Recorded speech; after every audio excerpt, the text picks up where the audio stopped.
inspire, empower, grab your girls and soar a little higher. Unlock the fire in you, cause real women don't bitch, no. Real women don't, real women don't, real women don't, real women don't, real women don't, real women don't, real women don't, real women don't bitch. Hey, thank you for joining me on the Real Women Don't Bitch podcast. This is your proud host, August Crenshaw, aka Mrs. Raw, Real, and Relentless. I am the #1 advanced mental conditioning specialist for entrepreneurs because building mental muscle is necessary in order to implement successful business strategies. This show has been created for the woman who is not excuse-driven and needs help building a profitable business. I will be interviewing women from various fields who are willing to break the silence on struggles that specifically affect female entrepreneurs. Welcome to a show where I and guest speakers from time to time share our methods that help us beast our business no matter what is going on in our lives. Whether you are an online or brick and mortar business owner, this show is for you. We will hit every angle, personal, professional, and spiritual. Why? Because on any given day, you get hit with shit from a scenario involving one, more, or perhaps all of the above. It all impacts you and your mindset towards your business. I have made it my personal mission to provide a space where we dive deep into the BS we face on a day-to-day basis. All right, you guys. Hello. Welcome back for another segment. I'm a little extra excited because we are blessed today to have a speaker that some of you may already recognize and some of you may not. But I'm not going to steal his thunder. I'm not going to say anything. I just want to at least say that I'm very humble that he is here, that he's taken time out of his very vigorous schedule to bless us with some more knowledge and wisdom on what it takes to pursue this entrepreneur endeavor. So, Mike, would you please tell everyone who you are, what you do, and why you're here? Okay. Well, first of all, let me say thank you for having me on the show. And hopefully what we discussed today can help so many different people out there to achieve their dreams, because that's really what it's all about. Yes. Well, you know, the name is Mike Minter, and I was born and raised in Oklahoma. And so now I'm the head coach at Campbell University. You know, and I always wanted to play football. So it was something that was always in me. And went to the University of Nebraska on a football scholarship from 92 to 96. And, you know, we won 2 national championships there, and got drafted to the Carolina Panthers in 97 and, you know, played there for 10 years. Retired in 07. And from that, you know, I did some business ventures and, you know, was able to build a company, a pretty sizable company. And it just, at the end of the day, it wasn't fulfilling everything that I wanted to do. Okay. And so I got into coaching, and I became a high school coach first, a head coach there. And we went to 3 state championships and won 2 of the 3. And all right. And I said, well, you know what, man, that's too easy. Let me try college, right? And,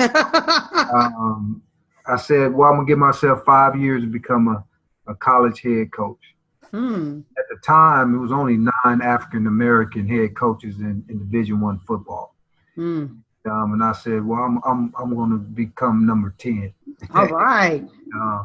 And so in 3 years, I became a head coach at a Division I college. And now I'm at Campbell University and been here for 4 years. And they was dead last when I took over the program, just similar to the high school program I took over. And so, you know, right now we're building in the fourth year. Every year we've improved. And, you know, at the end of the day, it's about winning championships and sending guys to the National Football League of course, graduating kids and all that great stuff that we do here, and really giving people the keys to success and how to be successful. And so that's what I'm doing now. You know, I'm always speaking. I just had a speaking engagement last night, talking to First Citizen Bank and their upper level people, and about building a championship culture. What does that look like? What does that feel like? And so went through that, and you know, it was an IT department, and so can you imagine, right? To the IT people, right, about how to build a championship culture in football now. So I'm trying to bring it up and make it live and exciting. And at the end of the day, I got done and they gave me a standing ovation. So if I get a standing ovation, IT people, I think I'm good. Oh God, I'm like sitting there visualizing it. Yes, keep going. I'm sorry, I'm visualizing it though. Motivation to the IT department. I got you. It's amazing, right? Absolutely. Yes. Yeah, I love you. I mean, I didn't want to interrupt you, but that was hilarious. So you can, I'm sorry, you can keep going. No, that's good. I mean, that's it. I mean, that's basically, you know, who I am and what I've been through real quickly. And, and so, you know, just excited to, again, just share wisdom and all the things that I've been through in my 43 years. I've been able to see a lot. God has been to open up a lot of different doors in this 43 years of mine. Yeah. You know, so we'll get through the stories and all that type stuff, and people will begin to see that, man, really have met a lot of people who imparted a lot of wisdom into my life. And so I'm happy to be able to give it back to people, because I feel like this. I feel like God, when he gives it to you, he don't give it to you so that you can keep it. Right. It's for other people. So he gives it to you so you can give back. And that's the purpose of your gift. That's the purpose of what you gain in life. And so that's what I live by, and that's what I'm doing here today. Absolutely. No, I love that. There are a ton of things that I heard just, you know, from your intro. I hear humble beginnings. But I hear how that didn't dictate your journey, your path. You were goal oriented and you never settled. I hear things like, oh, I did this, but that was too easy. I want to elevate. I want to take it to the next level. I want to defy odds. I want to break barriers, you know, without regard to, you know, race or anything. I'm hearing, you know, giving back, taking on challenges. Yes. Talking to IT people that all they want to do is sit in a, you know, their little corner and, you know, push a couple of buttons, and for you to get them to say, yeah, we're going to have some culture up in here, some camaraderie and the spirit. So you've already left the trace evidence of a lot of characteristics that a lot of entrepreneurs need to take in and need to hone in for them. So I don't know, are you comfortable maybe talking a little bit more about your humble beginnings? Because before I let you answer the question, I just want everybody that's listening to think about it from this perspective. It's easy to make an excuse, you know, and that's the one thing that I don't want. I can look and I can say that I'm a married woman and I got these kids and I'm in the city and I'm with no I don't have any family support. So it's too hard to build a business. Or I can look and I can say, hey, I'm married, I got these kids and it's difficult, but I got to get this business and I got to get it up and running because I have to get back my control. It's about the perspective. And so I have a feeling that your story, you know, that, you know, giving us some snippets of your humble beginnings is going to make sure that anybody that's watching, whatever is blocking you or stopping you, that you, at least you perceive that it is, you can obliterate it. You know, if you have the mindset and the will to go after, you know, what it is that you want. So what were some of those humble beginnings that you had to, you know, push out of your mind and still have laser focus to be goal oriented? You know, I'm glad you asked that question. Let me say this first, because I think people are kind of in two categories in life, right? They either what Earl Nightingale called a river, or they goal oriented, right? So A river person is a person that understands right now who they are. They understand right now why they was put on this earth, and so they just immerse themselves in that and, right away. You know, they don't have to find out who they are. They from day one they know, right? Mm-hmm. And then, you know, goal oriented type person is a person, of course, that set goals and its destinations.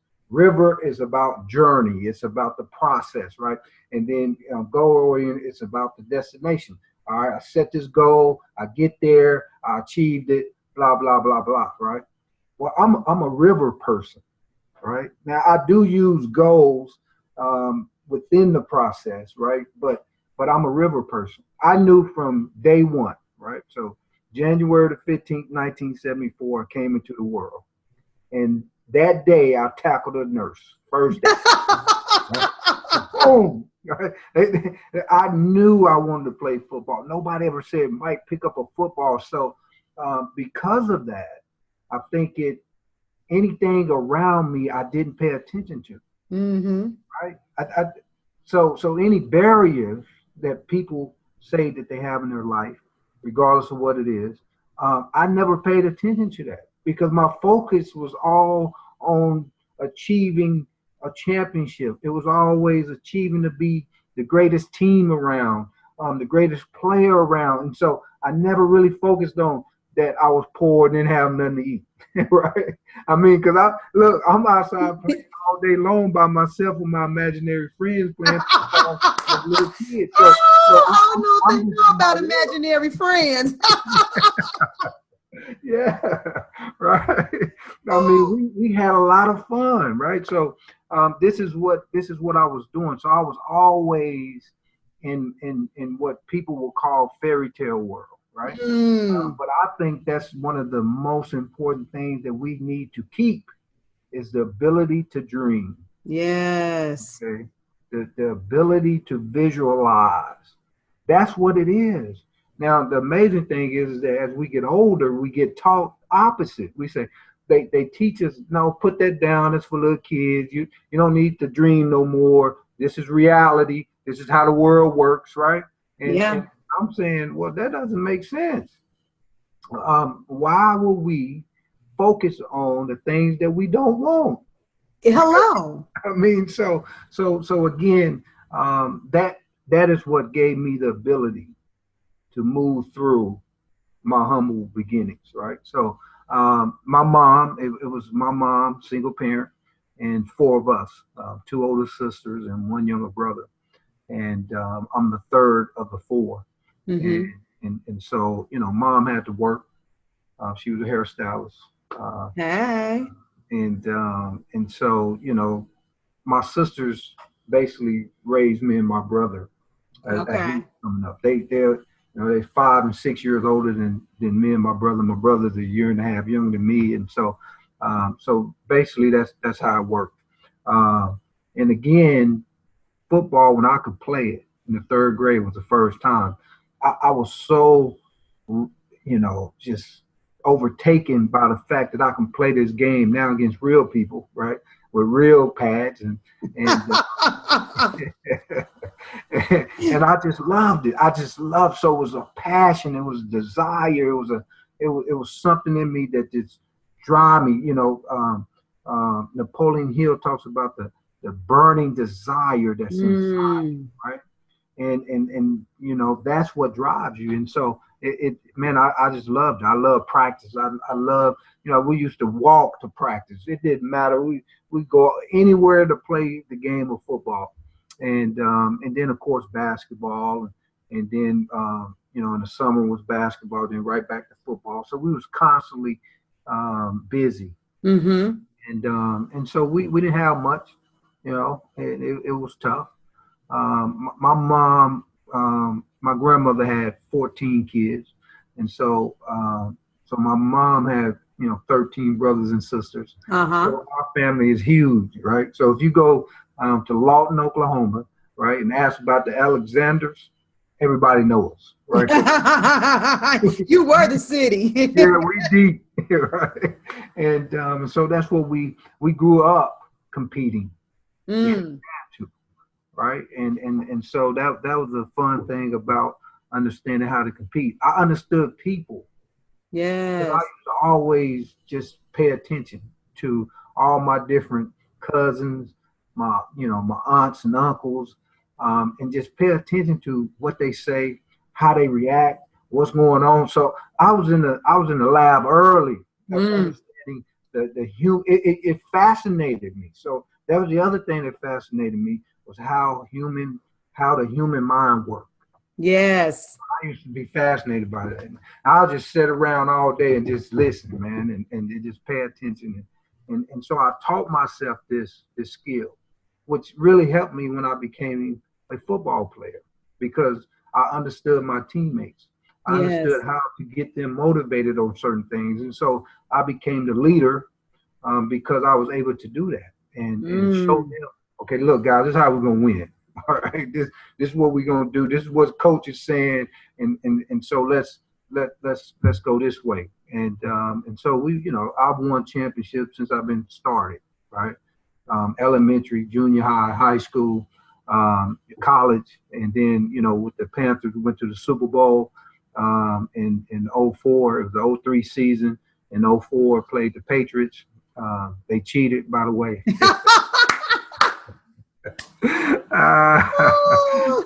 I tell everybody that, but no, them guys are great, and so anyway, that's what I've been doing all my life. Why? Because I've understand how to bring people together to then focus on a goal and a vision to be the best.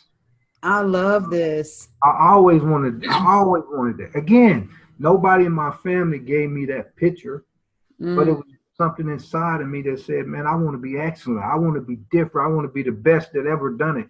And so that's what drove me. It was the same thing in the classroom.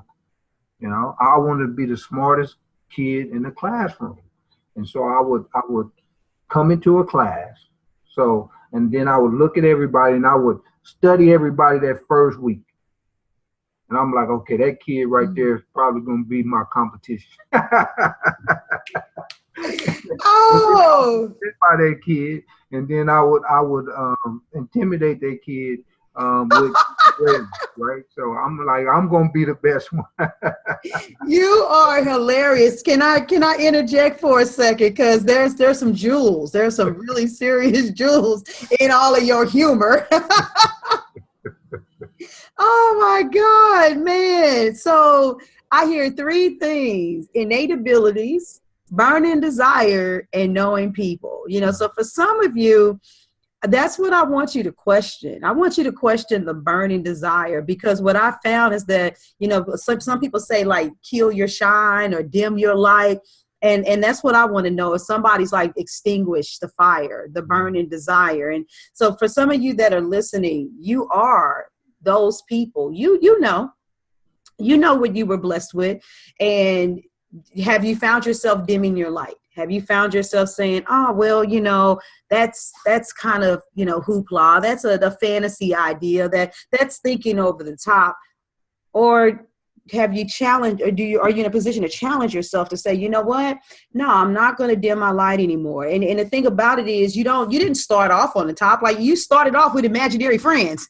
Eventually you started with friends. And you know what? And for some of you, literally, this is a nugget. You may know that you're destined to be a speaker. You don't have a single speaking event, but what can you do right now to not allow the fire to be completely put out? Matter of fact, put some air, get that thing and build it up. Stand in front of the mirror, fall in love with your voice. There's a fine line between confidence and arrogance, but be confident enough to look at yourself in the face and practice saying, I'm speaking to these people and I'm speaking life and energy into them. And when you do this and when you do that and the crowd is going wild, and, imagine and visualize that thing happening, because that's basically what you were doing. You got the ball, you throw it up in the air, catch it, touchdown. You ain't even ran nowhere. You just look, they trying to get me. You shaking people. There's nobody there. And as silly as it sounds, as childlike as it is, that's the place where you have to stay, you know, and it doesn't make a difference if we're talking practical or if we're talking spiritual. You know, I put a twist a lot of times, for instance, like the Bible is say, you know, unless you become like a child, you won't enter the kingdom of heaven. It's all about getting back to basics. It's about being rudimentary. It's not always about necessarily looking into, you know, salvation and getting to the end of the tunnel. God has always talked to us about how we bring the kingdom here, how we execute here, how we live life here, how we enjoy things here. And so what I'm hearing from you is that's that jewel. You guys need to take the jewel that he's giving that's saying, yeah, you know what? I've been putting out my fire. Well, there's a little bit of smoke there. You know, I don't know. Maybe you got to get a match, a piece of timber. Maybe you got to get some paper. But I'm going to need you to light the fire back up on your dream. And whatever it looks like, even in your adult state, get back that childlike fire back. So that's one jewel that I want people to take away. But the last one, the most important one, is that you study people from day one. And I know so many people, it's like, I'm going to become an entrepreneur. I'm going to do my own thing. I'm going to run my own life, as if once you become an entrepreneur, now you don't have to deal with people. Because think about it, a lot of individuals, one of my speakers talked about interpersonal relationships. You think once you leave a job and you start your own business that everything is going to be okay, but you still got to deal with people. Whether that's your team that you end up hiring, whether those clients that end up paying you, you have got to know and understand people. And when you have a passion for bringing the best out of people, when you have a passion for raising the spirit of camaraderie, you get amazing results every single time. So the other question you guys have to ask yourself, if you're listening, is how do I do with people? Because a lot of you may be pushing, you may have a bona fide product. You may have bona fide marketing. You may understand everything about email marketing, list building, cold contacts, warm prospects, all of that stuff. But you feel like you can't break through the barrier to get to the next mark. Whether you can't get a client at all, or you can't go up level. Maybe you're bringing in a couple thousand a month, but now you want it to be 10. Maybe you are some pretty big earners, but you still can't elevate. The golden nugget may be in the relationships. It may be in that ability to connect and to bond with people. So like I said, you guys, I love this summit because there's so much that comes out of just casual conversations. How well do you all relate with people? Because using your voice, this is your gift. You speak things into existence. You make things happen. Okay. So look, I'm enjoying this. I've been laughing at you like crazy because you're funny as all get out. But yes, I love this because there's wisdom, lots of wisdom in you, man. Okay. What's on your mind? Because you look like you had some thoughts from me speaking. You can take the mic back, or did you go ahead? Well, no, I think you was doing an excellent job of really pulling out exactly the building blocks of what success looks like, right? So I think when you look at what everybody needs, right, is what I call the cornerstone. Okay, so what people need is what the first cornerstone is what I call industriousness, right? So what is industriousness? Industriousness is this: hard work. Yes. Right? But not just hard work, because think about it. It's a lot of people out there working very, very hard, but they don't have anything. Okay, so it's not just hard work. It's hard work with a purpose and a plan. And so you must have that purpose and plan. You must know where you're going. That then helps you get rid of all the other stuff. And then now you can focus on where you need to go. Okay, and so that's one of the cornerstones that you must have. If you don't do that, you might well just pack up and go home. You have all the great ideas you want, but if you don't have that industriousness, you can just go home. Just pack it up and go home, right? Or go work for somebody else and let them tell you what to do. Right? Exactly. Show up at 9, go to work and go home at 5, right? So that's basically what happens. If you don't know how to do that, then that's what happens. So the other cornerstone here is what we talked about is the passion. It's enthusiasm. So you must love what you do. I hear a lot of people talk about that. Love what you do. pick something that you love, you know, and so, you know, but it's very important. Mm-hmm. It's not something that is, we say it so many times that people forget and let it go over. Uh-huh. And so I tell people that when you follow your dreams, okay, God will show up and show you your purpose. You gotta follow your passion though. If you do not follow your passion, it's going to be very difficult for you to hear, because now you're doing things that you're not supposed to be doing, and you build up barriers and walls. And so when God is trying to speak to you, you can't hear it. Okay? He can only speak to you when you in your passion, because now you're relaxed. Now you're doing what you love. And now you're able to hear, okay, you go this way, and this is what's down that street, and this is what I'm going to give you down there, right? And then you begin to understand, oh, this is my purpose. This is why I have what I have. Yes. So again, those two cornerstones, people must start with that. They must start with industriousness and enthusiasm. Once they start with that, then they'll be able to go to other places. But that's number one. You got to have them cornerstone.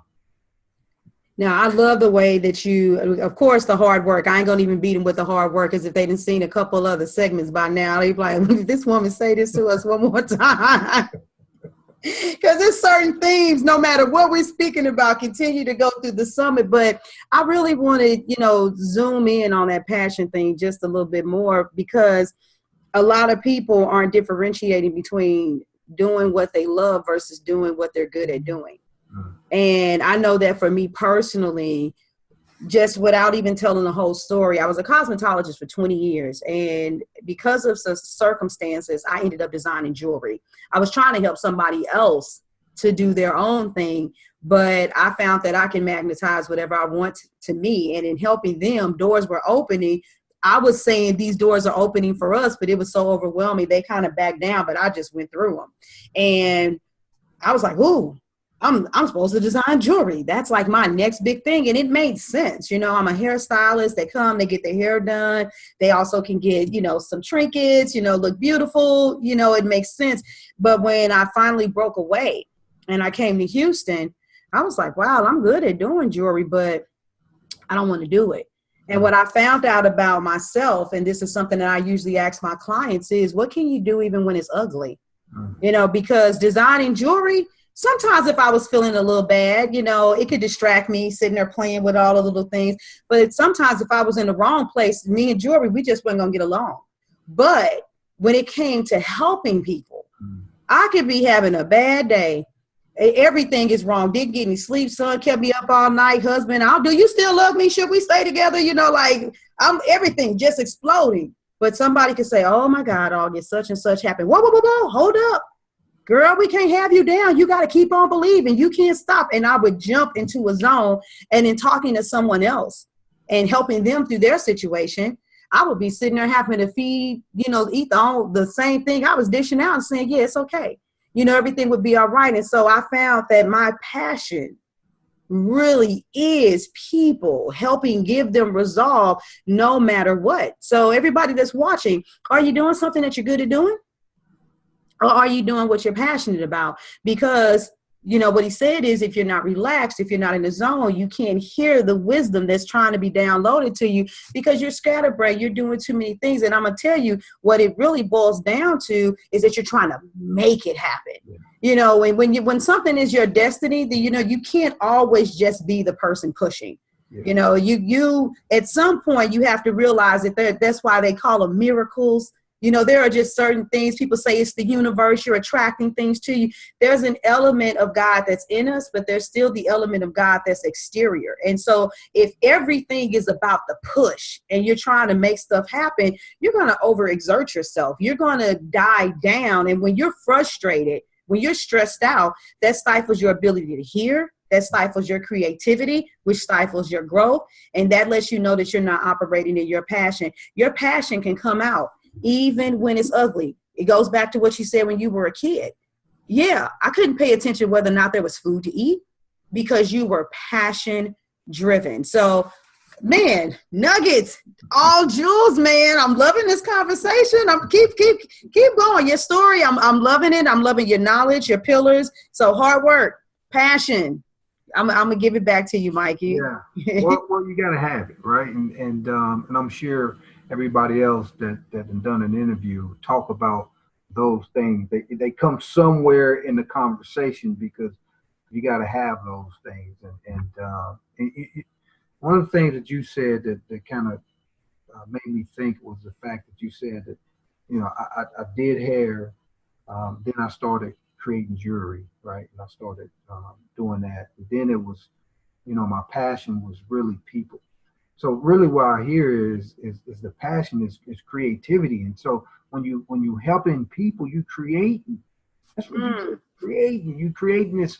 You hear this kind of rough draft of what they want to do and where they want to go, and then you like, okay, let me help you create your life. Now we're talking about life instead of jewelry and hair. We're talking about creating people's life, and so, man, that's where it's at, and boy, that's good. So anyway, as I was going through school and playing ball, what I really realized is really what you speak and what you really believe is really true. Yes. In third grade, I'm watching TV, and I'm watching Nebraska play on TV, and I'm saying, man, it was something about it. It jumped off at me. I said, I'm going to that school. Right? That's the school I'm going to. And so from that point on, I told everybody. Now, again, I'm in the third grade. I don't know the power of the spoken word. I don't know any of that. I don't know about affirmations. I don't know the power of affirmations or the power of belief. Mm-hmm. I just believed it. It was like, I'm going there, and nobody's going to tell me that I'm not going to go there. But I never knew that it was even a possibility that it couldn't happen. Yeah. Like that never even came to me. So never. Okay, so from the third grade all the way to, I get a call from Coach Osborne my senior year in high school, which is the head coach at the University of Nebraska at the time. Mm-hmm. But for that time, I'm telling everybody I'm going to Nebraska, right? Yes. And most people just say, "Oh yeah, that's good." You know? and I remember when we was in high school, and it was a local university in Lawton. It was a smaller school, NAIA school at the time, and so the lowest level of football. And they had invited us to come to a game because they were recruiting us, right? And I said, man, I'm not going to that. And they was like, hey, look, Mike, you can't count your chicken before it hatch. I'm like, what you talking about, man? I'm going to Nebraska. That's all I know, right? At this time, I haven't even talked to Nebraska at this time, right? I said, man, I'm going there. I don't know what you guys talking about. Well, you need to go, and I'm like, look, I'll go with y'all to give y'all some company, but my mind is not on this football team. Come on now. and eventually I get the call from Nebraska, and I committed before I even seen, the university, and so again, my point in all that is, whatever you holding on to, hold on to. Yeah. Right, regardless of what people are saying. Now, this is something that I've learned later on in life is when God gives you something, or when you get that vision, you gotta hold on to it until it becomes very, very deep into your subconscious, because if you don't, people can snatch it away. You see, this is what the Bible is talking about when it says that, it'll come and snatch it away from you real quick. And so you got to guard it. You got to protect it. You got to be quiet about it. You can't tell everybody. Can't tell nobody. Let it grow. Let the roots get deep. Then once they deep, now you can tell, because it's going to happen. There's nothing nobody can do at this point, right? They can't stop it. Exactly. All I can do is be in amazement when it happens, because they're going to doubt it. oh man, there's no way, blah blah, and then boom, it happens. They like, man, this person's a prophet, right? I mean, so this is what happens, and so again, with all that, all I'm saying is, hold on to your vision, hold on to that passion, and then protect it until it becomes deep rooted in you. And then at that point, you can start speaking it. So many people get it and start speaking too fast. See, they start speaking it out. I'm doing this. I'm gonna go do this. I'm, blah blah blah. And it's like, no, it ain't rooted in you yet. Right. Be quiet. Go. This is why. I mean, think about it. Think about it. Now, I'm a Christian, so I refer back to the Bible a lot. So come on now. Just think about, Jesus Christ before he became the Messiah, right? He went into the wilderness. Paul, when he was Saul, and then when he became Paul for 3 years, he went into the wilderness, right? And so he's getting deep rooted. Yes. Right? Before he said anything. So think about it. Jesus Christ for 30 years was letting it root.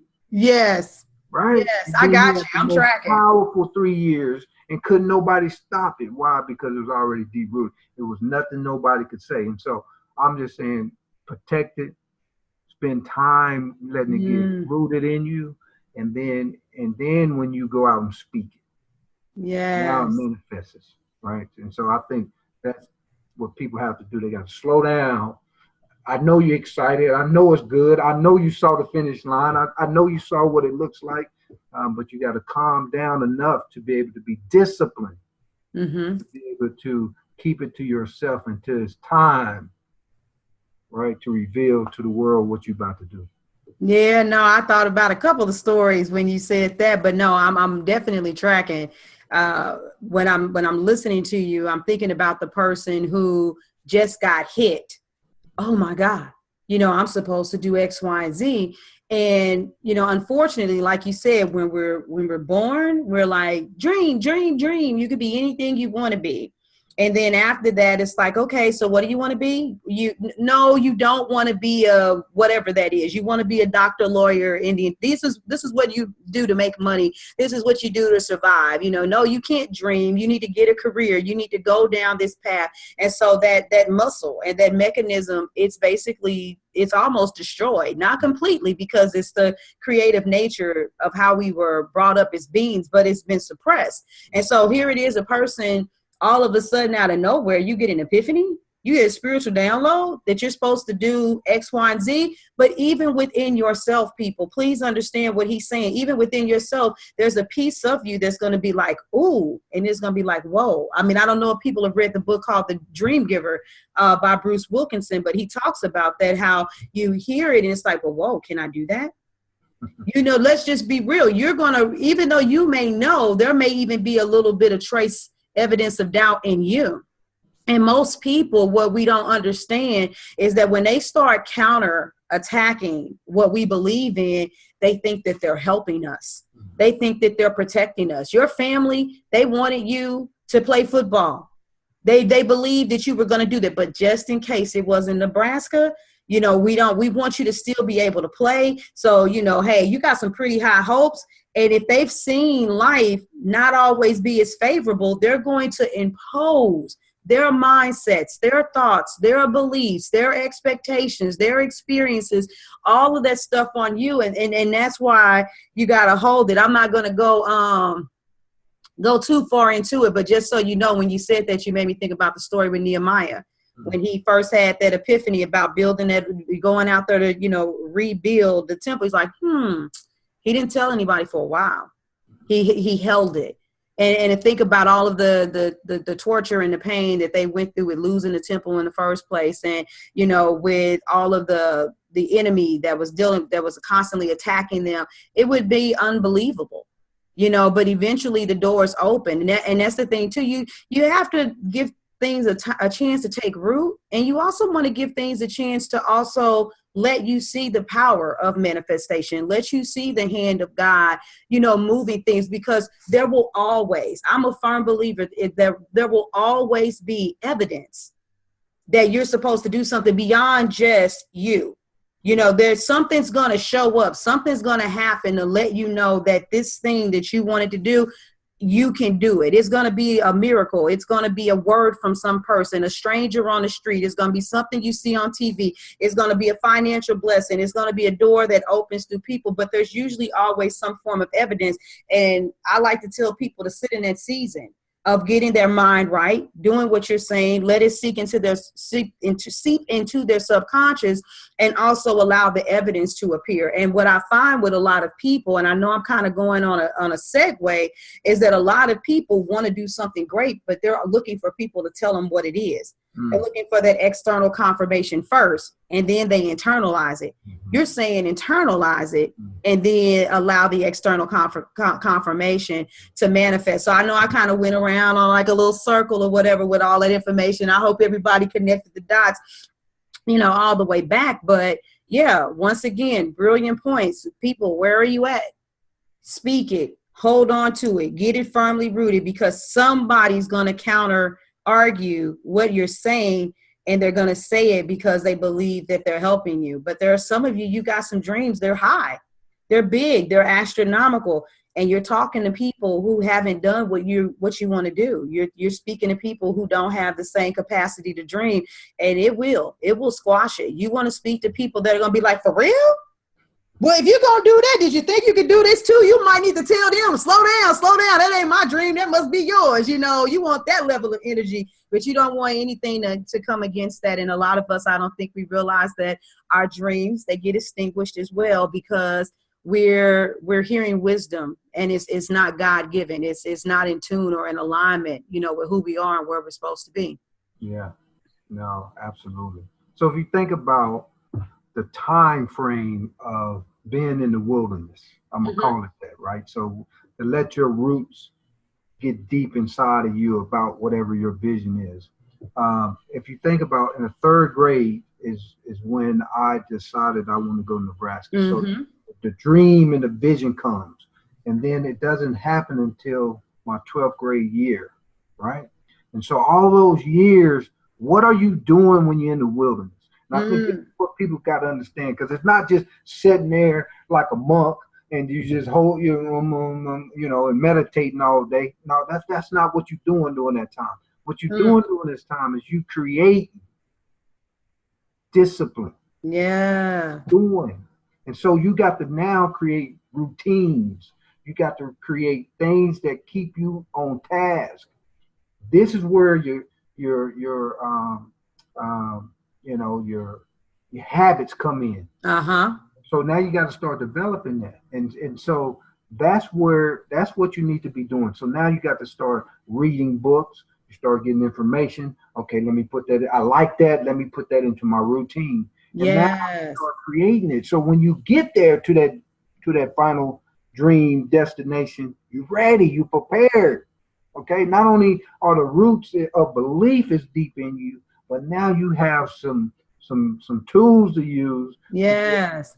Now make that dream grow. Yes. And so many people, that's what they don't do. They don't go in deep to start to begin to understand, let me create these different type of disciplines in my life so I can make that dream grow to the place that I need to make it grow. Right. And so that's I think that's the other piece now. Yes. People start to understand this. Okay, when I go into that wilderness, what am I doing, Mike? Well, this is what you're doing. You creating routine, you creating disciplines, so that you can become a person that has self-control, a person that has alertness, a person that's aware of what's going on. So you're creating this awareness about yourself, about your environment, about whatever it is that you want to go into, right? And so you're creating this knowledge and you're getting it. You're creating this initiative, this self-ability to create and not worry about external, right? Yes. Internal. It comes from inside. And so now you're creating that. And then eventually you're creating intentness, which is over time, right? And so you are persevering, you understanding how to build that muscle inside you. And so when you get there, because it is going to be things that try to knock you down, you tough and you ready. Yes. Throw it and then you make it happen. This is where people lose right here. Yes. This is where they lose because they get the dream, they get the vision, and they want to go right now towards the end. Mm-hmm. So they start going right now towards the end, and it's busy work, blah blah blah. I'm trying to get there. I'm gonna get there. Like you said, working hard, and it's hurting you. Yes. And so what they need to be doing is now going into the wilderness. Get the dream. Go into the freaking wilderness. Get your discipline. Get your understanding, right? And then you'll be ready when the dream comes and the opportunity comes. Now you're ready to flourish and make that thing bigger than what you thought. Yes, what I hear is habituated behavior. Yes. To sum it up, and I'm gonna use myself as an example. I remember I'm like, oh God, I got all these things I'm supposed to be doing. Motivational speaking, I'm supposed to be a life coach. I can see myself writing books. I can do all of these different things. And for a second, it was like, okay, wait a minute, August, sit down. Exactly what are you supposed to be doing? And the thing about it is when I said, okay, I can see the overall vision. I can see all of those things happening. But when I got the laser focus and saying, okay, it goes back to the creativity, creating change in people's lives, helping them to be who they're supposed to be, then those downloads kept coming. And there are certain behaviors that I habituated myself to. So like from a bit like with you wanted to play football. So I could imagine that every time I turned around, you had a football in your hand. I could imagine that there might have been a couple people that tested you and you had to go, we're going to fight if you don't give me my ball back, because it was that ingrained in your body. You weren't the kind of person that was always slouched around sitting on the steps. You were running. You were moving. Or when you found out you had to be strong, whether you had weights or not, you were like, I can use, something in the house, fill up these gallons of jugs of water, and I'm going to, lift them. I'm going to get my body ready. Those are because you believe, because you really, really believe. And so for some of you, you're listening, you're entrepreneurs, and this whole online arena has tricked the mechanism in your brain to think that you can cheat success.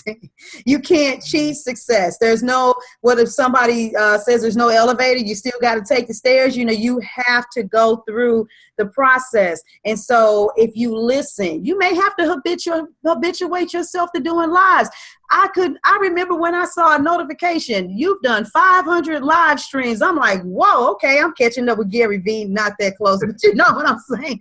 I'm like, okay, I'm doing my live streams faithfully. But in my mind, I'm like, I'm practicing, yes, articulating the goals and the vision, speaking with people. I am practicing motivational speaking every single day by doing it because I see myself on the stage. I see myself in the future. I'm like, okay, what can I do to create groups or circumstances where I can test out a product or do this, or writing stuff down?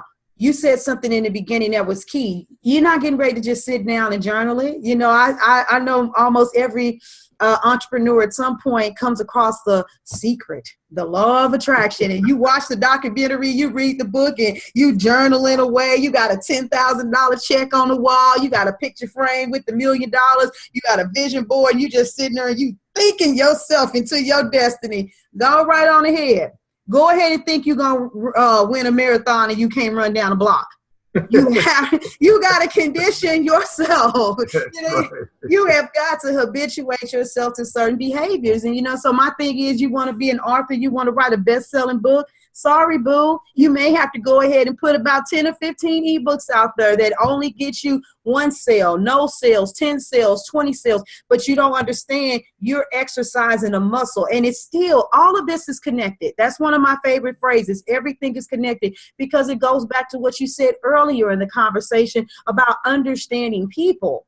See, you've got an idea, you've got a concept, and it's a business that you're creating to relate to people, but you only relating to yourself, and you think you're going to go out here and make a ton of money?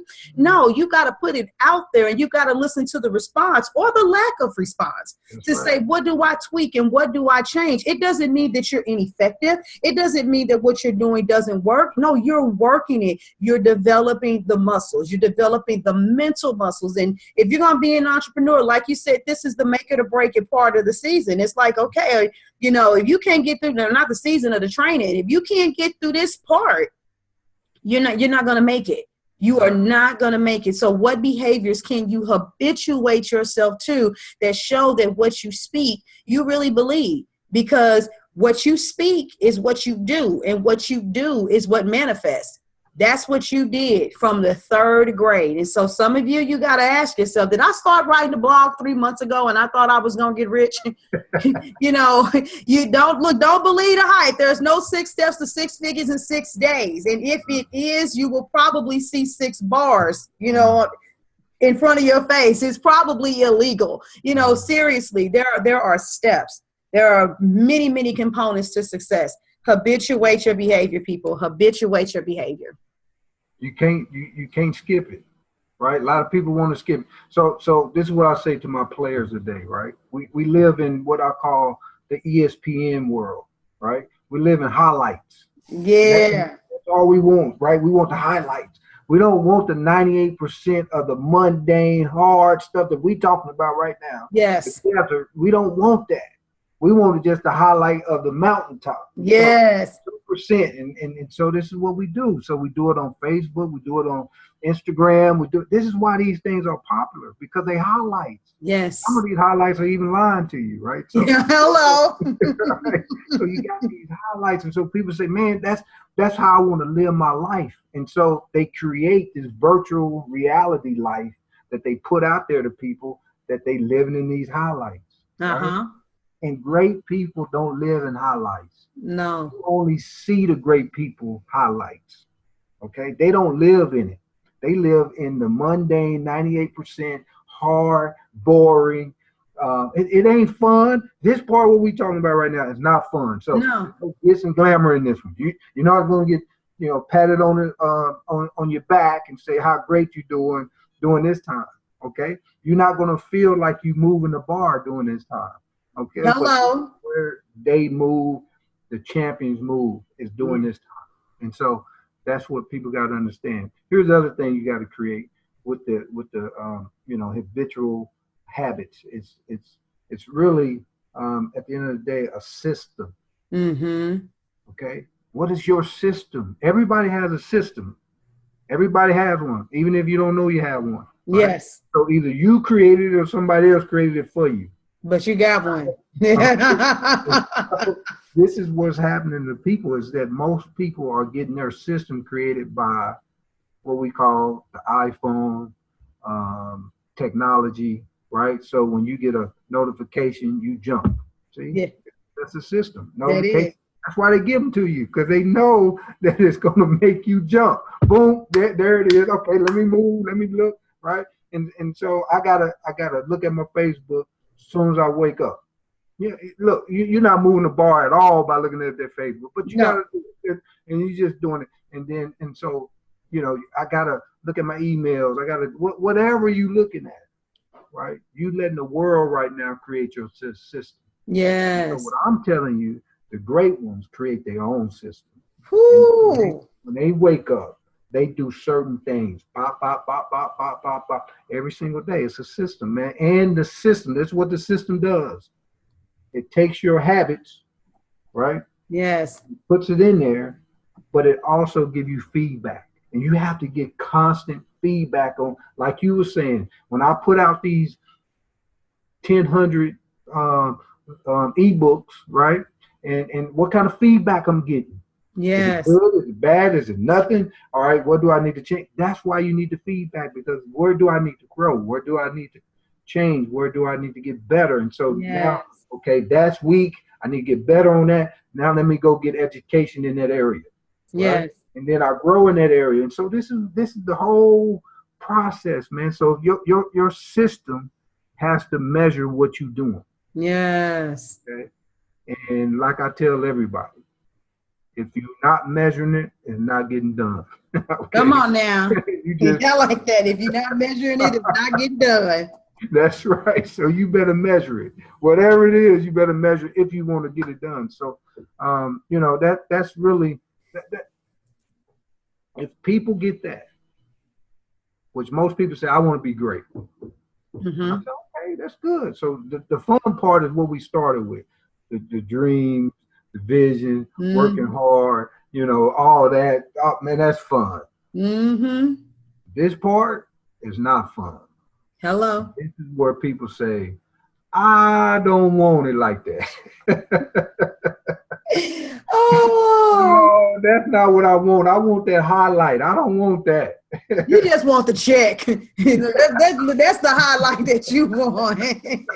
No, I love that. I'm not a sports enthusiast, but I do love football. It is one sport that I watch, and it's one of few that I watch, and I just sit there and say, man, those men are crazy because they are put in it's boom, crash, but nobody's ever really tripping off of, first, second, third down.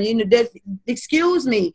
You made a few yards. You got knocked back several yards. You got to push further to get but it's constant pressure, literal, physical obliteration. But like you said, ain't nobody tripping off of that unless maybe someone is still laying down on the ground. It's like, whoa, they're not moving. Then all of a sudden we got your attention that there's some like physical stuff that's going on. But everybody's like, look at the touchdown. Look at the little crazy dance that he did. Look at what the score is. Oh my God, rewind that play. Did you see it? And whoa, he caught it, tucked it. And he's gone. And it's like you said, and that's the same thing. Like you said with the entrepreneurs, it's like, oh my God, look at them. They're taking pictures and they're on the beach and they're with their baby. And you don't even know how they got there.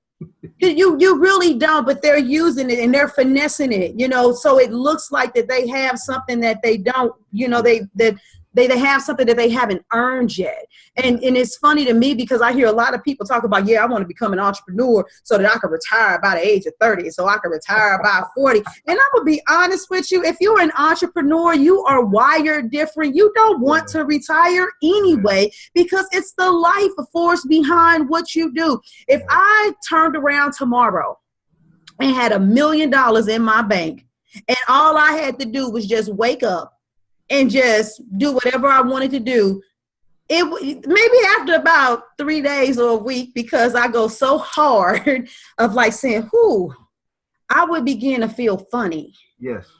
Because it's like, I haven't talked to anybody. I haven't said anything. I haven't made a live video. The creative nature in me and the process is there's something in you that's going to fuel you to want to do more. So some of you may be watching all of these videos just to learn that you was trying to cheat life and you decided to go down the wrong vein because entrepreneurship is not going to give you what it is that you think you're looking for. And some of these people, they talk like, oh, I only serve this many clients a week and this is all that I do. And, and I'm paid. And it's like, okay, well, let me see something. If I get a client to pay me $10,000 a month, am I really only speaking to them twice? Is that all that I'm doing? And even if you graduate to that point, what work did you do to create a package? Because, baby, if I pay you $5,000, I better not have to do nothing. You know what I'm saying? It's one of the things, if I can get adequate mindset training and leadership to do something for a couple of hundred, what's differentiating you and setting you apart? Because you're not that cute. Sorry, ladies, for the ones that's watching, you're not cute enough. Me and you ain't fine enough, for somebody to just say, oh yeah, I'm just going to drop all that money on you. You can't dress up the package enough. You're going to have to be able to have a reputation that's going to stand the test of time. Who is it? Michael Jordan that has a summer camp for kids. I think the charges like maybe $15,000 or something for them to come and show them a couple skills, let them ask them some questions and stuff like that. But I'm not trying to be funny. Look at the man's track record. Look at what all he did. Here it is. You know how to ball and you know how to do some things. Maybe you played in high school, maybe even played in college. You're like, ooh, I got some skills. I know some stuff. I want to start a coaching program and I want people to pay me $15,000. It's just one of those things. It's quit getting caught. Now that's not being in a fairy tale land. That's science fiction. It's just not real at all. And that's what you guys, that's what you're seeing. Like you said, the great ones, they create their greatness. They execute and their behavior. It's habituated. It's things that they do. You have to be able to measure stuff. If you're just doing things willy-nilly, you're just going to see your business be willy-nilly, and I talk about this too. I'm going to give it back, but it's kind of making me go on another tangent. I work with a lot of entrepreneurs in a low-level group coaching forum, and a lot of them are like, I just need to know how to market. I just need to know what to do so I can do Facebook ads. And I had to tell them, I said, let me explain something to you, baby. You don't want to know how to do Facebook ads if you don't even know what you're doing. If you don't know what your product or service is, you believe that you know who your ideal client is. If you just spend that money, you're going to be throwing it. What do you really know about the heart of your ideal client? You can't even get somebody to click the like button. You can't get people to give you hearts. You can't get people to share your post. If you don't have the money, you still got to put the muscle regardless. But if you don't have the money to put behind the business, you got to put the muscle behind it. And the muscle will be measuring. Even something as simple as that. Okay, I finally got about 100 people that follow me consistently.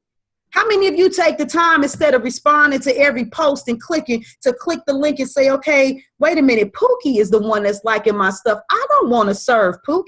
Wait a minute, I need to change my message. Okay, no, Mary Smith Mary Smith is the kind of client that I'm looking for. Let me see what kind of stuff she posts. Are you studying? Because even virtually, see what you was talking about doing when you were younger, studying people and knowing them and watching their behaviors, because people put so much of their lives on social media. It's not as difficult as some of you want to make it seem to understand and know your ideal clients. But are you measuring the engagement, or are you sucked into what the rest of the world is doing and you just engaging and having fun on social media?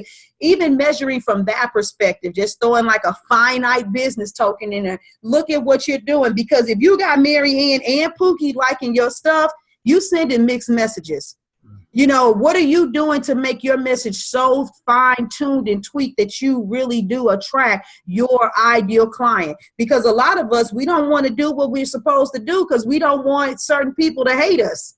But what they say, when you market to all, you market to none. But if you're being genuine and being authentic and you've honed in on who you are, everybody ain't gonna like your stuff. You ought to have a dividing line when you do your presentation for people to say yay or nay. And it's not a bad thing, because there's so many people on the planet. Some are for you, some are for me, some are for him, some are for somebody else. You know, so once again, like I told you, I'll go on a couple of different tangents, but I just really want to make sure that my entrepreneurs that are listening, that you're really catching this, even at some of its finest and its smallest ways, on things you need to do, you know, to elevate your business. Measure everything.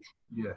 Yeah. So go ahead. I'm sorry. No, I mean, you're doing a great job, I believe, of just really just breaking it down. And I think that's what a teacher is, right? That a teacher is to have the ability to take something big and break it down to its smallest form, so people can use it.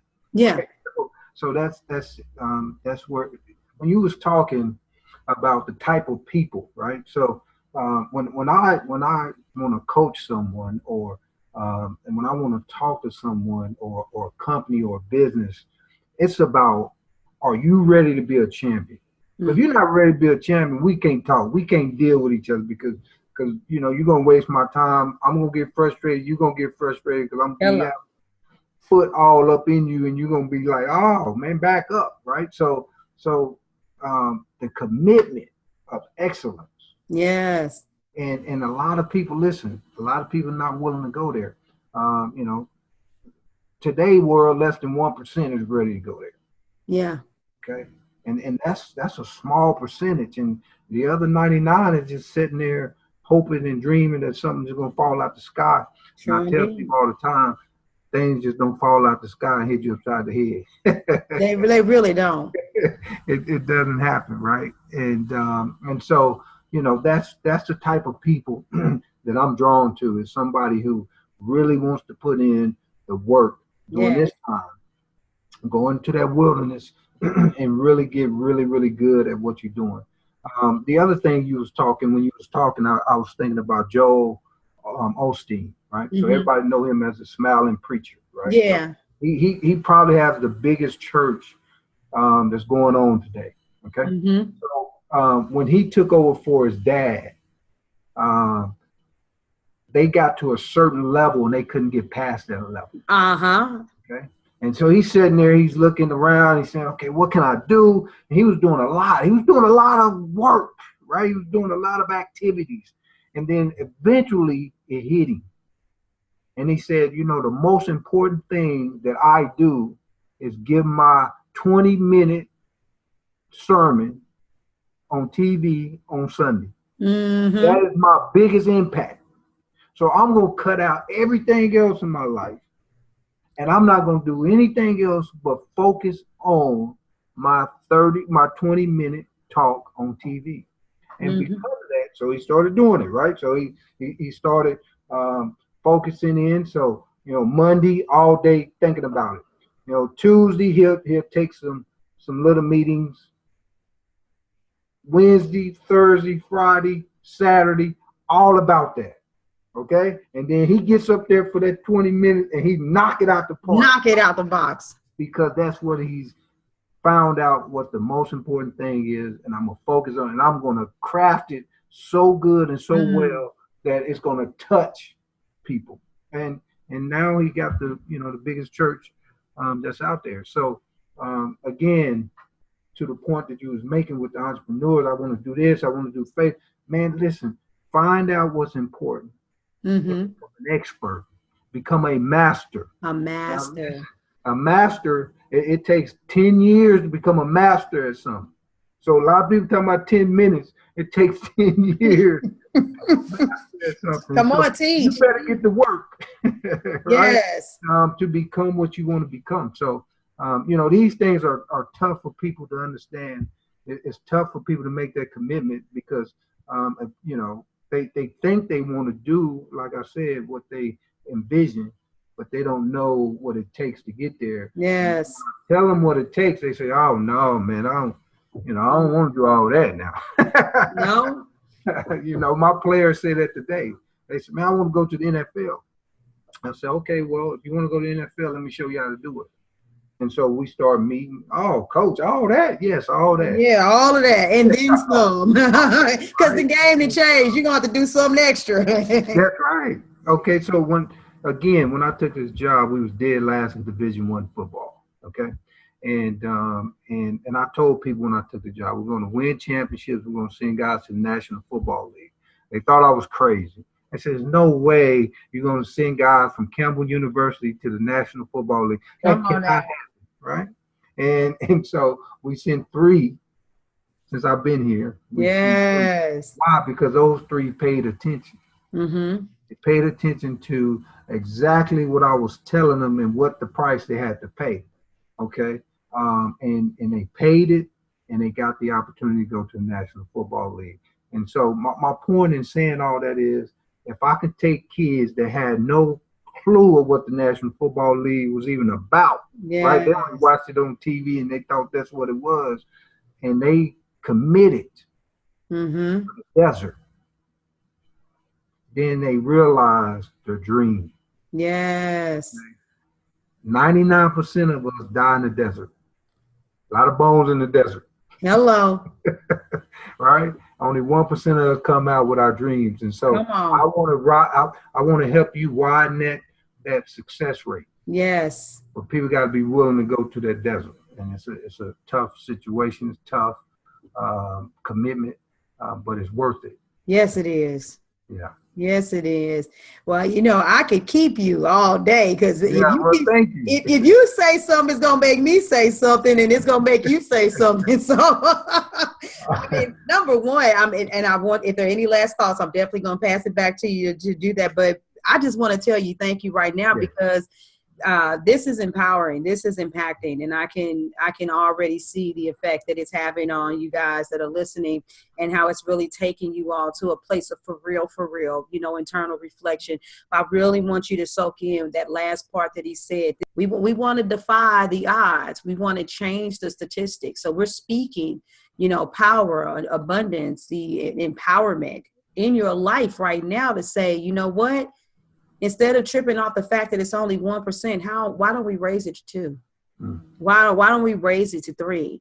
If you can listen like those gentlemen listen, then you can get exactly what it is that you want. But take the steps, do the action, do the work, be habituated to the behavior, have the passion, keep the work ethic strong. Understand it's not going to happen in 10 minutes. It's going to take some time, but it is possible. Hold your dream for a second. Make sure that it's deeply rooted in you. All of these nuggets that he's been giving the entire time that we've been speaking, soak it in.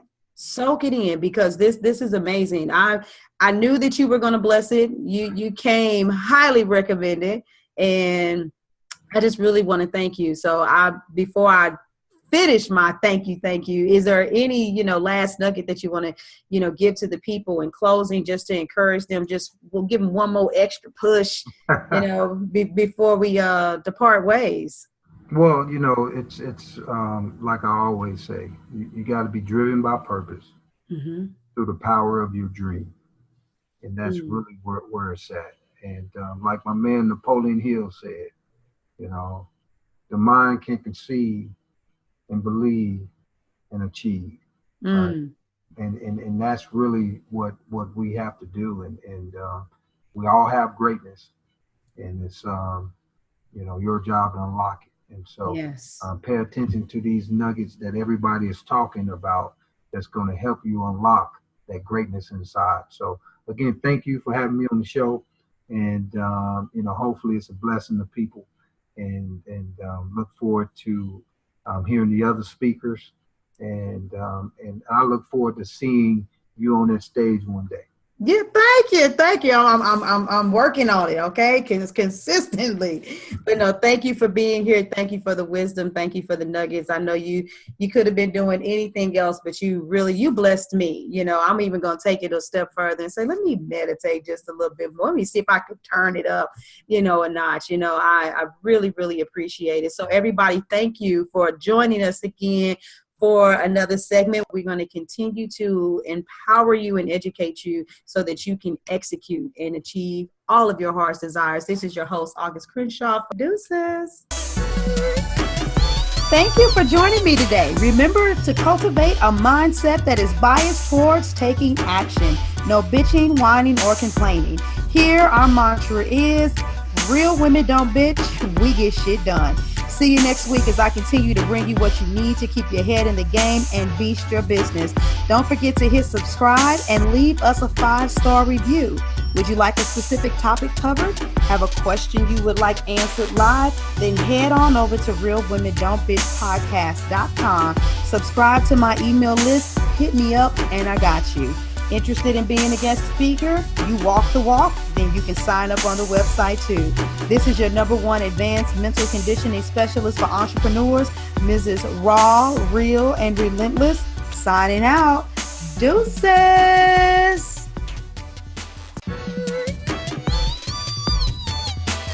Inspire, empower, grab your girls and soar a little higher. Unlock the fire in you.